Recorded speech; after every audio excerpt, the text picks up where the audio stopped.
Los godos fueron una cultura perteneciente a los pueblos germánicos orientales, y una de las muchas tribus del otro lado de la frontera oriental a las que los romanos llamaban tribus bárbaras. Los godos eran originarios de Escandinavia, probablemente su origen esté en Gotaland, lo que es hoy el sur de Suecia, de donde emigraron alrededor del año 1490 a.C. A principios del siglo II, los godos se desplazaron hacia el sur en pequeños grupos, siguiendo el curso del Vístula, hasta alcanzar el curso medio de dicho río. Su número aumentaba con la adhesión de personas de raza eslava, a quienes conquistaron, o que se unieron a ellas por su propia voluntad. A finales del siglo II, los godos avanzaron a ambos lados de los Cárpatos orientales, en las zonas de Volinia, Ucrania, Moldavia y Rumanía septentrional. Estos territorios estaban ocupados por vándalos y sármatas, a los cuales obligaron a emigrar. Llamaron a la tierra nueva Rey Gotaland, y estaba entre el Danubio central y el Don.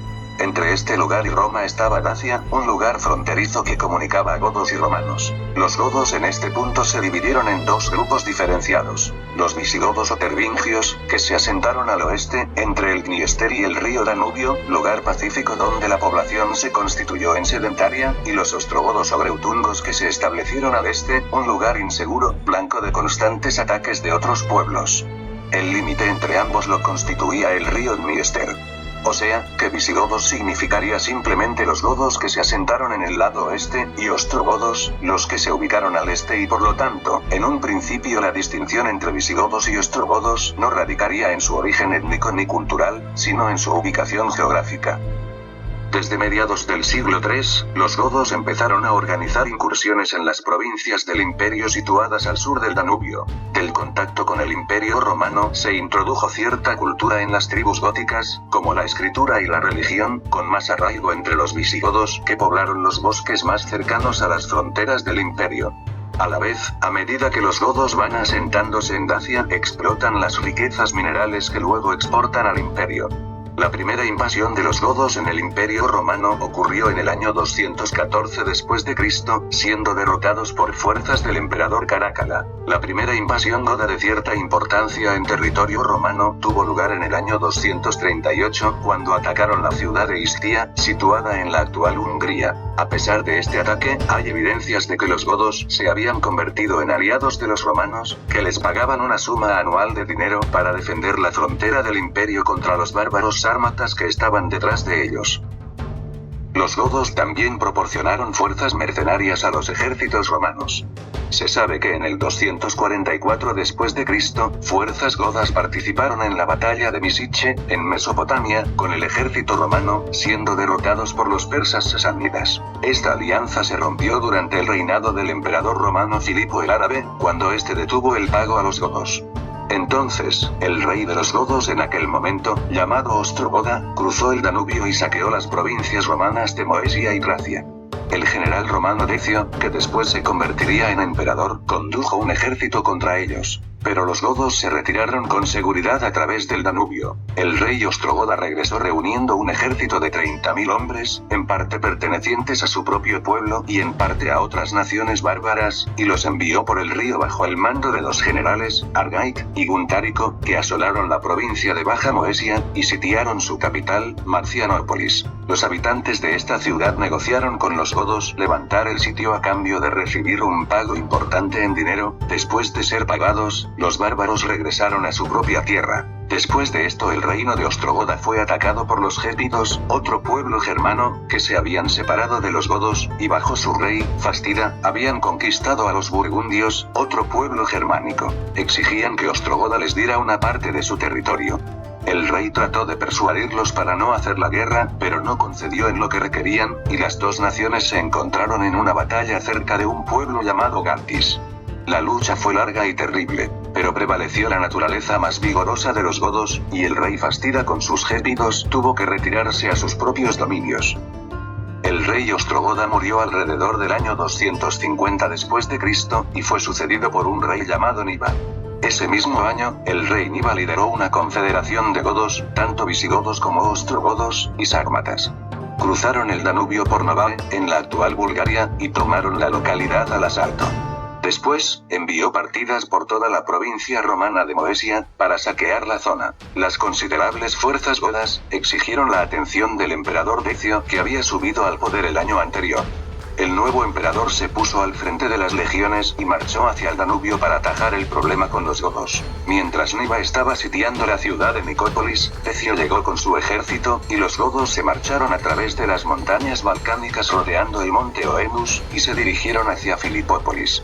Decio y sus tropas les persiguieron a través del terreno difícil, pero pronto, después de muchas marchas forzadas, Niva dio la vuelta con sus tropas, y sorprendieron a los romanos, que estaban descansando cerca de Beroe, saqueando su campamento y dispersando a las tropas romanas. Era la primera vez en que un emperador romano huía a la vista de los bárbaros. Entonces Niva sitió Filipópolis, y, después de una larga resistencia entre los habitantes hicieron una valiente defensa, Niva conquistó la ciudad. Los godos trataron a la ciudad con suma crueldad, miles de ciudadanos fueron violentados, esclavizados o asesinados durante el pillaje. Decio, horrorizado y encorajinado por los testimonios de los pocos supervivientes que pudieron escapar del horror, reorganizó sus tropas, e interceptó a varias partidas de grupos germanos que acudían a unirse en busca de botín, y reparó y fortaleció sus fortificaciones a lo largo del Danubio, con la intención de oponerse a las fuerzas de Niva. Los romanos, con el tiempo, fueron capaces de rodear a los godos. Agotados por el asedio, los godos fueron rodeados en la ciudad de Filipópolis en junio del 251, y se ofrecieron a abandonar la ciudad, sin cautivos ni botín a cambio de conseguir una retirada libre. Decio les dejó escapar, ofreciendo a los godos la opción de buscar un campo de batalla, de forma que el vencedor se llevaría la gloria de la victoria en batalla campal. Los romanos seguían sintiéndose superiores y ninguneaban a estos pueblos, y no veían la amenaza real que eran. Los godos se retiraron seguidos de cerca por el ejército romano. Niva encontró el terreno ideal para la batalla en un terreno cenagoso en la Ludugorie, en la actual Bulgaria, cerca del pequeño asentamiento de Abrito o Forum Terebroni. Allí, los godos lucharon con el valor de la desesperación, bajo el mando de Niva. Las fuerzas enfrentadas se desconocen, pero se estiman de 30.000 a 40.000 godos y aliados, y, de 25.000 a 30.000 romanos mandados por Decio, que iba acompañado por su hijo Herenio Etrusco, que era su cogobernante. Al comienzo de la batalla, posiblemente durante el enfrentamiento entre las infanterías ligeras de ambas fuerzas, Herenio, el hijo del emperador Decio, murió, al ser alcanzado por una flecha en el cuello. Decio, encorajinado por la muerte de su hijo, mandó avanzar a las legiones. Los godos retrocedieron, y los atrajeron hacia unas ciénagas, en donde las pesadas armaduras romanas jugaban en su contra. Cuando ambos ejércitos estaban empantanados en la lucha, una unidad goda que estaba oculta a la vista de los romanos, salió y atacó a los romanos por la retaguardia. Indefensos e inmóviles dentro del pantano, el resto de la batalla se convirtió en un auténtico baño de sangre. El mismo emperador fue muerto en el campo de batalla, sin que su cuerpo fuera encontrado. Roto y desorganizado, el ejército romano no ofreció más resistencia a los godos, que llevaron devastación sobre las provincias de Moesia, Tracia e Iliria, matando a más de 100.000 personas. Tras las noticias de la derrota, Treboniano Galo fue proclamado emperador por las legiones, a pesar de existir con vida otros hijos del emperador Decio. El nuevo emperador dejó salir a Niva con su botín. Incluso prometió pagar un tributo anual a Niva para evitar que invadiera el imperio nuevamente. Hubo un terrible clamor entre los romanos cuando se supo que el emperador Galo había accedido a sobornar a los godos para mantener la paz. Todo el mundo dijo que era un traidor. Para empeorar las cosas, una gran epidemia se extendió por todo el imperio, causada, según los romanos, por la ira de los dioses ante la traición de su emperador.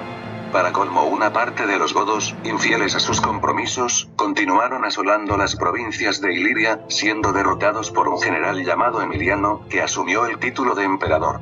Galo fue asesinado por sus propios soldados en agosto de 253, que se unieron al ejército del usurpador. Los godos se convirtieron en los más temibles enemigos de Roma en estos tiempos, ya que habían adquirido la mala costumbre de recibir un tributo anual al emperador.